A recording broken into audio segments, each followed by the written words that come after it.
Pushkin.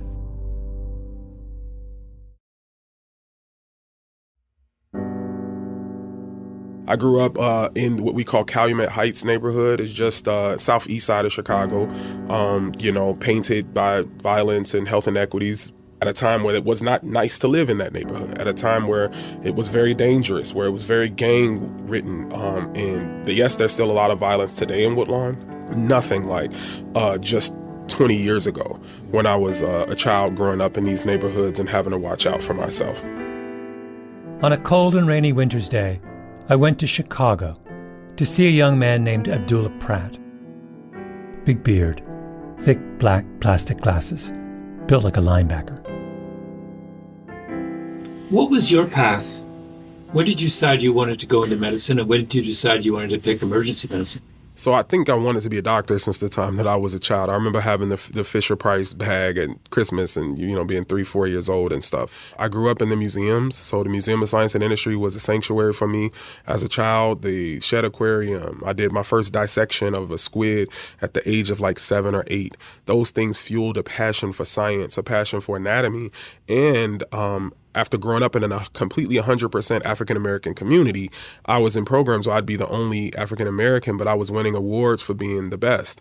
So it taught me that I could compete and that I could make change. And when I was a senior in high school, I was working as a temp deliverer of grants at on Chicago's campus. Really good job. I was making like $17 an hour for that summer. Yeah, it was for high school. I did not make so. Oh, man. I didn't make that much money again until I was a doctor. So that just lets you know how that works. But I remember asking people like, hey, I live in Woodlawn a lot. I'm in Woodlawn a lot. And there's a lot of violence, a lot of social inequities. You ride your bike or walk 2 blocks and it's this beautiful campus. But you go to ask these heads of departments, hey, who's here fighting for the little people 2 blocks away where my family is? Who is here who cares about them and who's doing something? I want to meet them. I want to ask them these questions about why more isn't happening.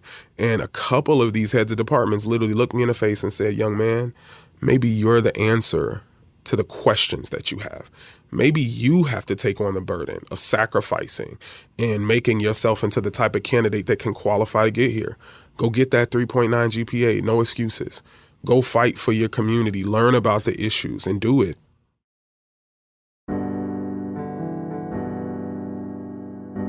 My name is Malcolm Gladwell. You're listening to Revisionist History, my podcast about things overlooked and misunderstood.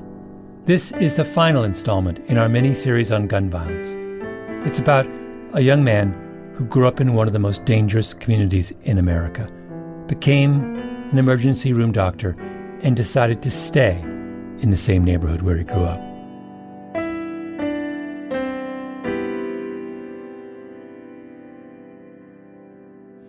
How many people from growing up do you know who died? I rank them by closeness to me, because if I said everybody, it'd probably be like in the 30s, 40s. But yeah, seriously, if everyone that I knew, talked with, shared time with at some point. So I really keep it to close friends, right? So if I say close friends, people who I still have the text messages in my phone, people who I know their family members, their mothers, their fathers, prior to all of this, 15 friends. My older brother, is the one family member.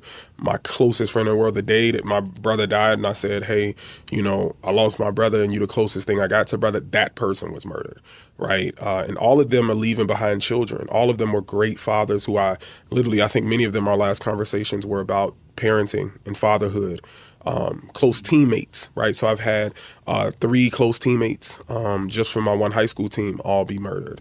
I've had youth that I mentored with some of the teams that I coached that were murdered. And many of them pronounced dead right in this trauma bay once we were finally able to get a trauma center. Some of these close friends I had to pronounce dead myself. I had to tell their own family members that their loved one was no longer here. And as you can imagine, just to paint the picture for you, imagine, walking into a room, you prepare yourself to tell this family member of your close friend that they're no longer here. And the first thing that family member says, they see you and they light up. They forget why they're there for a second. They say, oh my goodness, Abdullah, or hey, Dula, hey, we were just talking about you. How are you? They forget that their son or daughter was shot. And then now the first words out of my mouth, which is the evidence-based way to do it, is to say they did not make it. So now they go from the highest of highs to the lowest of lows. I've had to do that about 5 times in the last 3 years.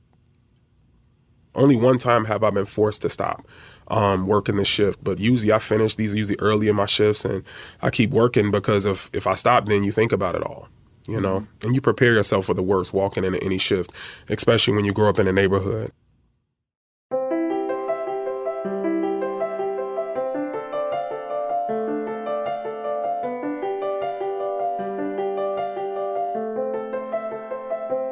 A few years ago, I did an episode of Revisionist History called The Standard Case, where I interviewed a Catholic priest named James Martin. He said something I've thought a lot about since. If you're a long-time listener, you may remember this moment. No, one of my professors of moral theology at Boston College, who I think you'd really like in terms of his writing, Jim Keenan. I met with Jim Keenan in Rome. Perfect person to talk to. He points out that for Jesus in the Gospels, sin is usually not where people are weak but trying, people are really struggling, but where people are strong and not bothering. So, for example, the Good Samaritan, the priest, and the Levite they don't bother. They just don't bother. They could help the guy, but they don't bother. So Jim Keenan said, for Jesus, sin is a failure to bother to love. In the story of the Good Samaritan, a man is beaten and robbed and left for dead at the side of the road. And one by one, men of faith, holy men, pass by without stopping, move to the other side of the road. They aren't complicit in the attack. They would never do anything like that themselves. They just choose to look the other way. And that, Keenan says, is the sin. Sin is indifference. Sin is the failure to bother to care. That is what this series has been about. There is a deep river of blood flowing down America's streets, and yet it seems hard to get anyone's attention. The first 2 episodes of this series were about the Supreme Court's ruling in the Bruen case, where the court said that New York State's handgun licensing law was unconstitutional, and in their decision spent more time talking about the 17th century than the 21st century. You do that when you're indifferent. The president stands up and says we have to ban assault rifles, even though the guns he wants to ban aren't much different from the guns he didn't want to ban. You're that sloppy on a crucially important question when you've given up on any kind of meaningful change. Our success at treating gunshot wounds has lulled us into complacency. That was episode 4. We have hospitals in the wrong places for the dumbest of reasons. That was the 5th installment. The deeper I got into the subject of gun violence, the more bleak things seemed to be. So for this, our final installment, I went to Chicago and sat down with Abdullah Pratt in a little windowless room in the basement of the University of Chicago Hospital. And he showed me what bothering to care looks like.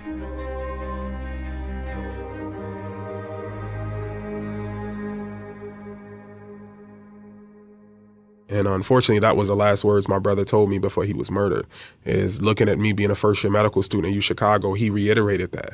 Like, hey, little bro, this is all good, that you got a nice apartment, you got awards, you're doing good things, you're chapter president of your Student National Medical Association, but there are 2 types of people in this world. There are people that do for themselves, and there are people who do for others. The people who do for themselves, they get rich, they make money, they live somewhere else, but we call those sellouts. And then the people who do for others, they get broken by this. They end up poor.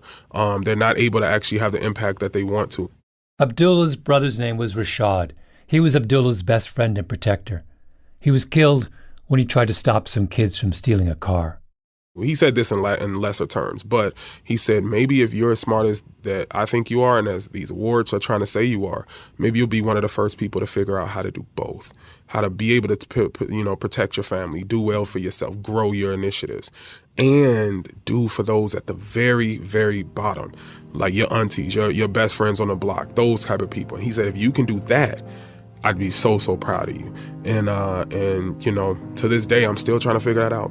I feel like I'm still that second type of person who's given and still hasn't figured it out, but that's what keeps me fighting.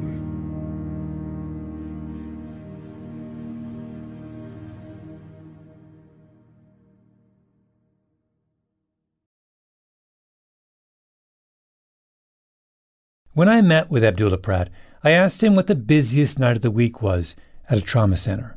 He said, weekends, of course, and holidays when people have been drinking a lot. This most recent month, the night before Martin Luther King's holiday was one of the worst trauma nights I've ever had. You're talking about, I think I had 6 people pronounced dead from violence all in a night. A few more that made it to the operating room, very critical injuries. That's a Sunday night in January that's happening. The day before Martin Luther King's birthday, literally hours into the day of Martin Luther King's birthday is a big surprise. People pronounced dead? Yeah. If my memory serves me right, it may have been more. Did you hear about what happened the night before Martin Luther King Day on the south side of Chicago? I didn't. Now, if that had been a mass shooting, we all might have heard about that. Mass shootings seem to be the one part of the gun violence epidemic that still grab all of our attention, for good reason. But there are roughly 20,000 Americans murdered by guns in a typical year. And of that 20,000, only a few hundred die in mass shooting incidents. It's a very small part of the problem. If you could wave a magic wand and end all mass shootings tomorrow, the people who work in trauma centers say they wouldn't notice the difference. And if we want to be cynical, or maybe just realistic, we should admit to ourselves that paying so much attention to the smallest part of the problem is a form of indifference. It's changing the subject. The thing that struck me about Abdullah Pratt is that he refused to change the subject. What guns are they using? All of them. So everything from the 9mm, the Glock 40s, which are very convenient. A lot of them like the Glocks. Unfortunately, Glocks don't have safeties on them. So when those guys who are shooting themselves, that's how that's happening. Many times it's with the Glocks. There used to be a day where everybody liked the revolvers because the shells didn't fall. And so you had less evidence, but now they don't care about evidence. The lack of conviction rate of murders, they don't care. Many people are killing people broad daylight with no mask on and literally daring people to hop on the stand and testify against them. And of course, no one does because we can't assure protection for those people. They still have to live a life. They still have to exist in the neighborhood. You're not going to put 24-hour protection on them. The kids were fitting something called a switch on the back of their handguns, a little plastic device you can buy on the internet that makes the gun fire much faster. A handgun is hard to aim at the best of times. With a switch, it's almost impossible to control. I think there's a lot more brazenness of how these murders are happening, a lot less care for collateral damage. So you're looking at people and normally, and you can watch the videos. You can find these videos easily on YouTube or on, social media of different aspects, but you see these surveillance and the people literally just standing over someone, shooting until the gun just doesn't even, until that person just stops moving or the gun jams or something like that. He said that when he was growing up, a lot of the violence he saw around him was gang-related, turf battles, business disputes over drugs that turned violent. But what he's seeing now is much worse. It's much more interpersonal, meaning that you can trace many of these beefs between local factions down to 1 or 2 murders that happened years ago, 10 years ago, when they were children, when they were 13, 14, and that unaddressed trauma of you losing your friend at 14 or 15 causes you to snap in a way that if you don't have the right support system and you have access to firearms, you become that menace. You become that person. Admittingly, these are words they use, the super savages, the vultures. These are words that are coined by the youth themselves to describe themselves in this manner. And now you have a tit for tat. I go kill your cousin. You come kill my brother. I go kill 2 of your friends. You come kill this person. And it literally goes on and on. We're talking about 2, 3, 4 block territories. We're not talking about whole sides of the cities that are dominated by a cartel or a gang. We're literally talking about, yelling distance. If I can't hear you call, that means you're not in my set. If I scream out my front window. And you ask them, how did you get here? And they'll tell you, you don't know. Well, how can we help stop this? Ain't no stopping this. They killed my friend, my cousin, my brother. I'm not stopping till I'm dead. And so you have high at-risk, deeply entrenched youth who are going through these things, who have been traumatized, and their value for life is diminished. And they say things like, well, nobody cared when my brother was killed. Who was there to help me? So why should I care about me killing your brother? Now everybody's life doesn't matter. Now you go rob someone and some innocent person gets shot. Nobody cared when my auntie got shot. She got shot just walking from the Save-A-Lot store into her apartment one day. Nobody cared about that. My cousins don't even have a mother anymore. So why should I care what happens to this lady? And it's hard to combat that.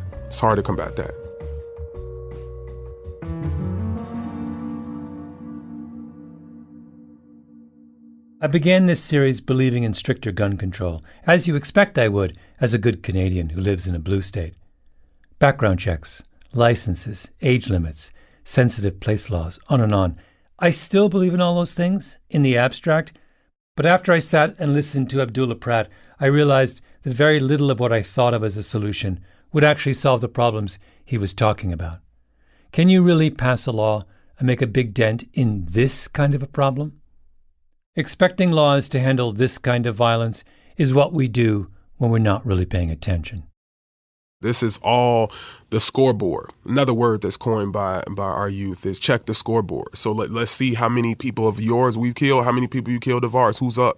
So it definitely is a competitive thing. It's a clout thing, an attention thing too. So you can make your name off who you kill, even if you have nothing against that person. Just by saying, I shot that person, everybody's mad, everybody's heard about that, look at me. When you place yourself in the shoes of a young man or woman who's never had a room full of trophies, never had the awards on their mother's refrigerator, they've never had anything to take pride in that says, I'm good at something, I'm a winner, at least at one thing. They don't even have that.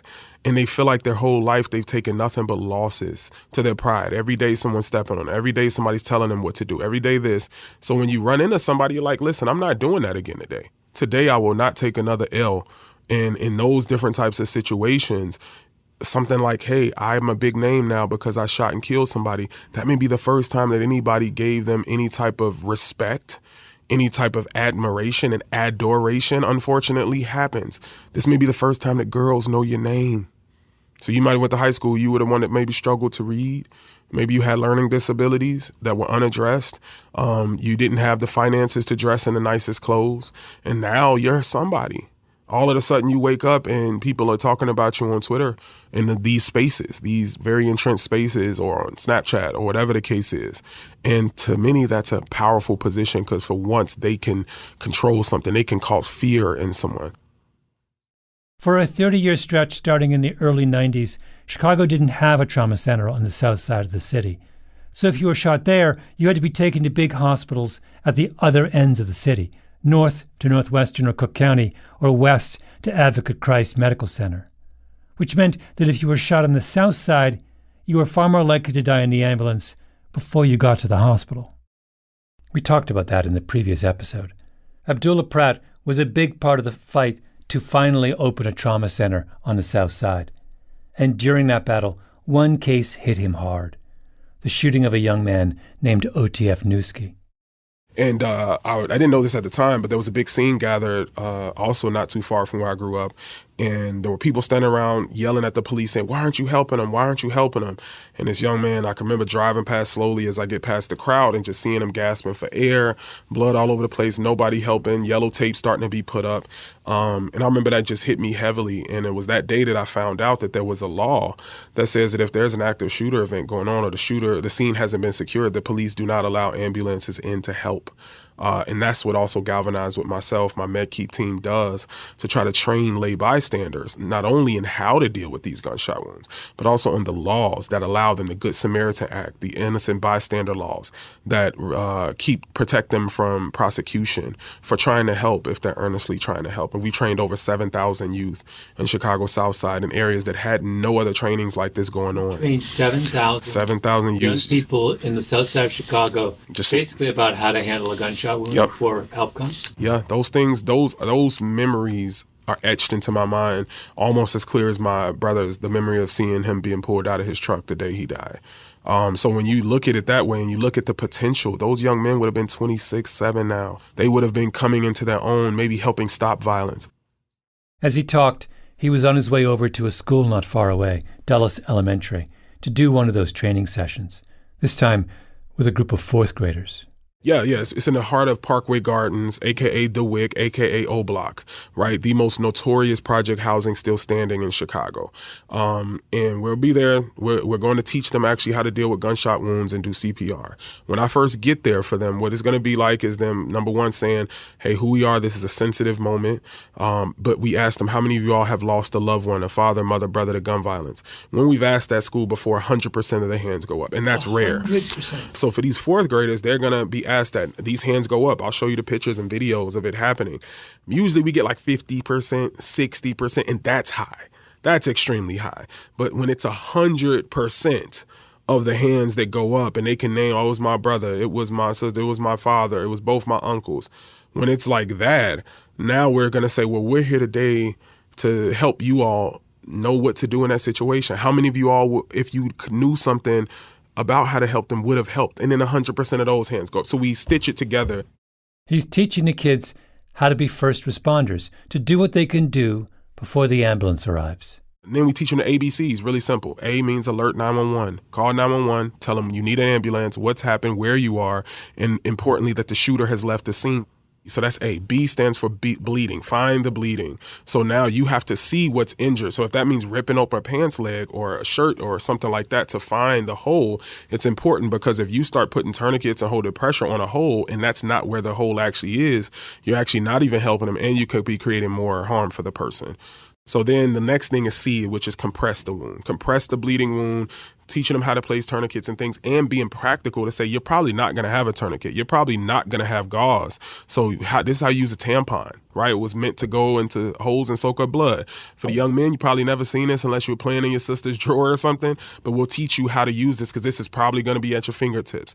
You know, maxi pads and absorptor pads are going to be at your fingertips. That's what you need. You need to be able to pack these wounds to help absorb, to give this person time.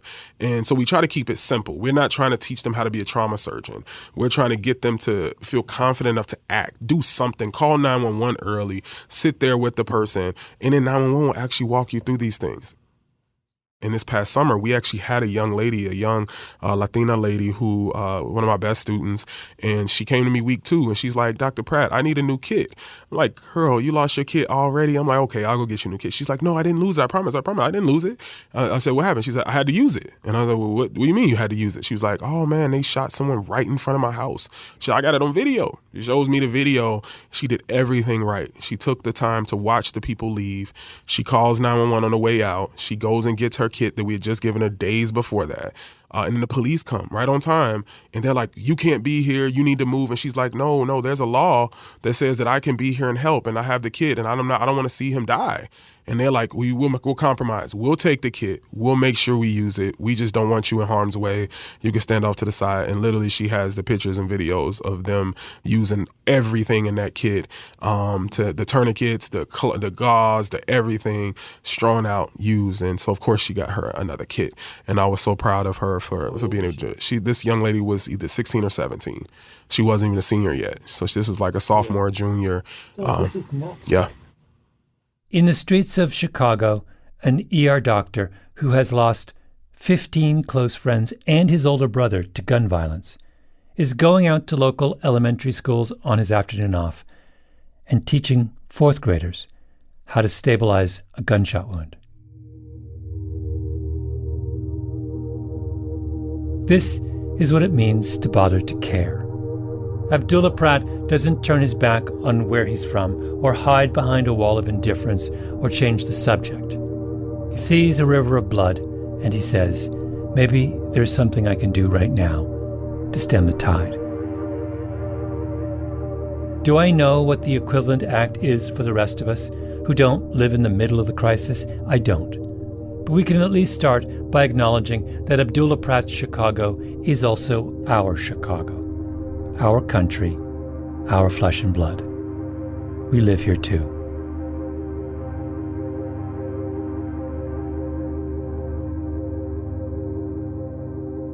I just want to feel the youth to feel empowered many times.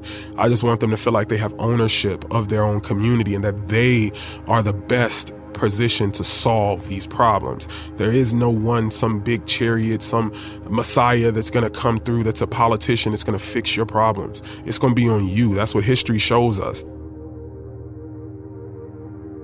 There is no one, no messiah, no politician who's going to fix your problems. It's going to be on you.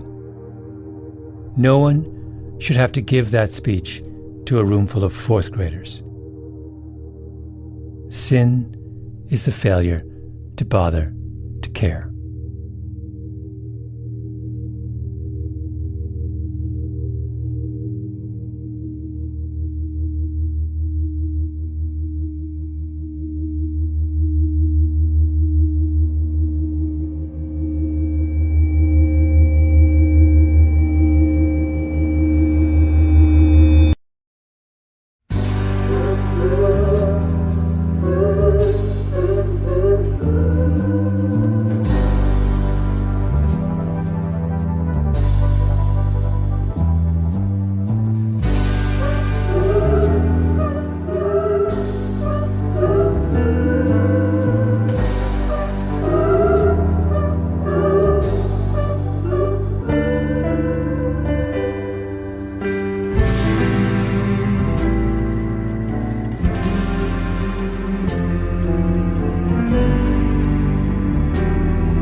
Our Revisionist History Guns series was produced by Jacob Smith, Ben Nadaf Haffrey, Kiara Powell, Tali Emlin, and Lee Mengistu.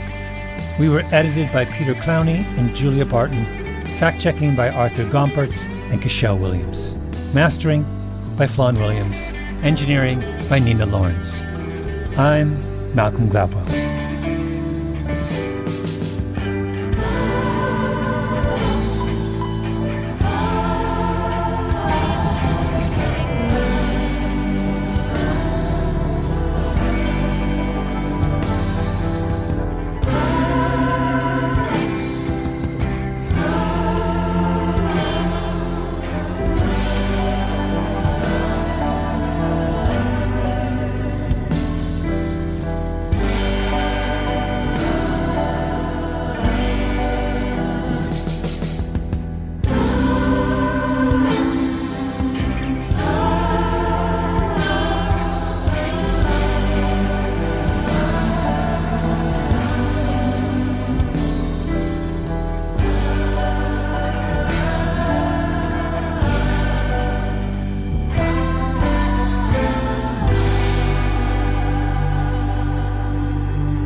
The vocalists you heard at the end of this episode were Gabrielle Cavassa, Grace Gibson, Sari Jordan, and Lewis Corder.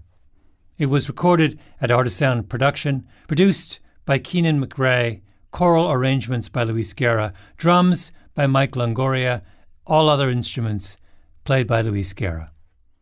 Music for this series written, arranged, and produced by Luis Guerra. Special guests include Mike Longoria, Jimmy Messer, and Kamal Humphrey.